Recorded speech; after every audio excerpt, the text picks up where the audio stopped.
ನಮಸ್ಕಾರ ವೀಕ್ಷಕರೇ, welcome to ನಮಸ್ತೆ ಇಂಡಿಯಾ ಕುಕಿಂಗ್ ಚಾನಲ್. ಇವತ್ತು ನಮ್ಮ ಚಾನಲ್ನಲ್ಲಿ ಹೀರೆಕಾಯಿ ಪಲ್ಯ ಮಾಡೋದು ಹೇಗೆ ಅನ್ನೋದನ್ನು ನೋಡೋಣ.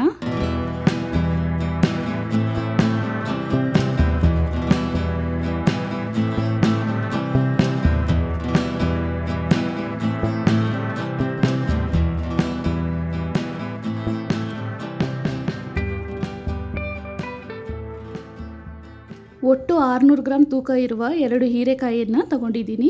ಚೂಪಾಗಿರುವ ಈ ರೀತಿಯ ಸಿಪ್ಪೆಯನ್ನು ತೆಗಿಬೇಕು.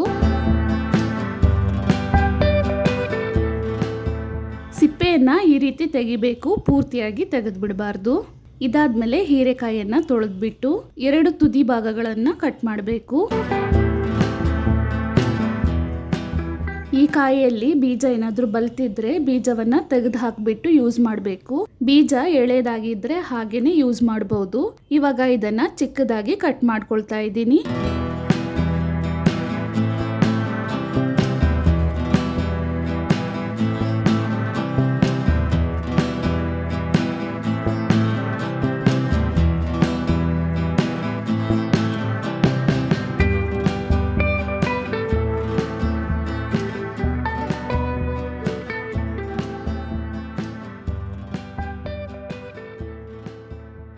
ಕಾಯಿಯನ್ನ ಪೂರ್ತಿಯಾಗಿ ಕಟ್ ಮಾಡಾಗಿದೆ. ಇದಾದ್ಮೇಲೆ ಮೀಡಿಯಂ ಸೈಜ್ನ ಒಂದು ಈರುಳ್ಳಿಯನ್ನ ಕಟ್ ಮಾಡ್ಕೊಂಡಿದ್ದೀನಿ. ಸ್ವಲ್ಪ ಕರಿಬೇವಿನ ಸೊಪ್ಪು, ಖಾರವಾಗಿರುವ 8 ಹಸಿರು ಮೆಣಸಿನಕಾಯಿಯನ್ನ ಮಧ್ಯದಲ್ಲಿ ಕಟ್ ಮಾಡಿಟ್ಕೊಂಡಿದ್ದೀನಿ.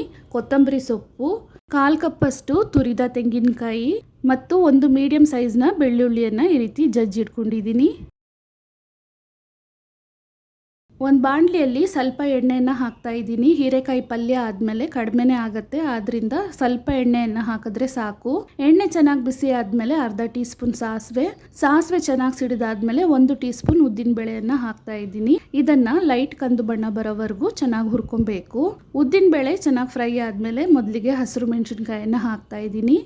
ಇದಾದ್ಮೇಲೆ ಈರುಳ್ಳಿ ಕರಿಬೇವಿನ ಸೊಪ್ಪನ್ನು ಹಾಕಿ 1 ನಿಮಿಷದವರೆಗೂ ಹುರ್ಕೊಬೇಕು.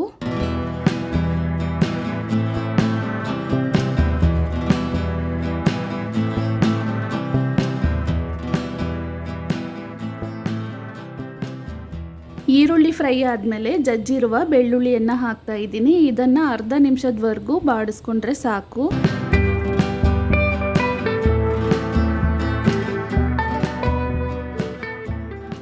ಕಾಲು ಟೀ ಸ್ಪೂನ್ಗಿಂತನೂ ಕಡಿಮೆ ಅರಿಶಿಣದ ಪುಡಿಯನ್ನು ಹಾಕ್ತಾ ಇದ್ದೀನಿ.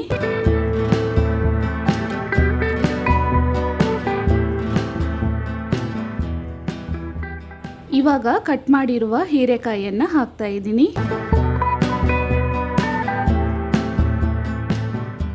ಚೆನ್ನಾಗಿ ಒಂದ್ಸಲ ಮಿಕ್ಸ್ ಮಾಡ್ಕೊಬೇಕು.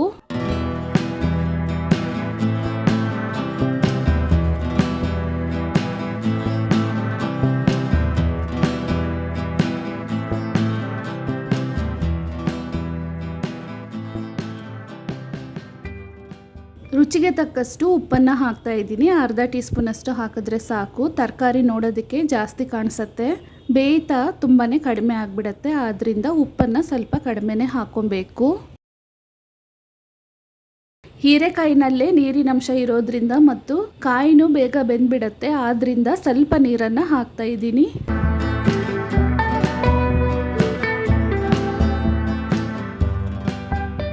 ಚೆನ್ನಾಗಿ ಒಂದ್ಸಲ ಮಿಕ್ಸ್ ಮಾಡಿಬಿಟ್ಟು ತಟ್ಟೆಯನ್ನು ಹಾಕಿ ಮುಚ್ಚಿಟ್ಟು ಕಾಯಿಯನ್ನು ಬೇಯಿಸ್ಕೊಳ್ತಾ ಇದ್ದೀನಿ.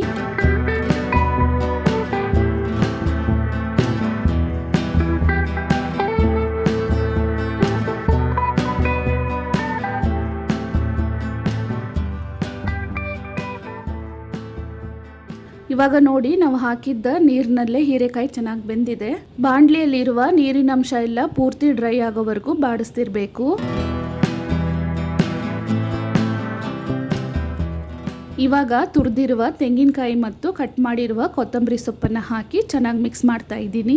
ಈ ಪಲ್ಯ ಚಪಾತಿ ಜೊತೆಗೆ ಚೆನ್ನಾಗಿರುತ್ತೆ. ಬಿಳಿ ಅನ್ನದಲ್ಲೂ ಹಾಗೇನೆ ಕಲಸಿ ತಿನ್ಬೋದು, ಅಥವಾ ಸಾಂಬಾರನ್ನ, ರಸಮನ್ನ, ಮೊಸರನ್ನ ಜೊತೆಗೂ ಸೈಡ್ ಡಿಶ್ ಆಗಿ ತಿನ್ಬೋದು. ತುಂಬ ರುಚಿಯಾಗಿರುತ್ತೆ.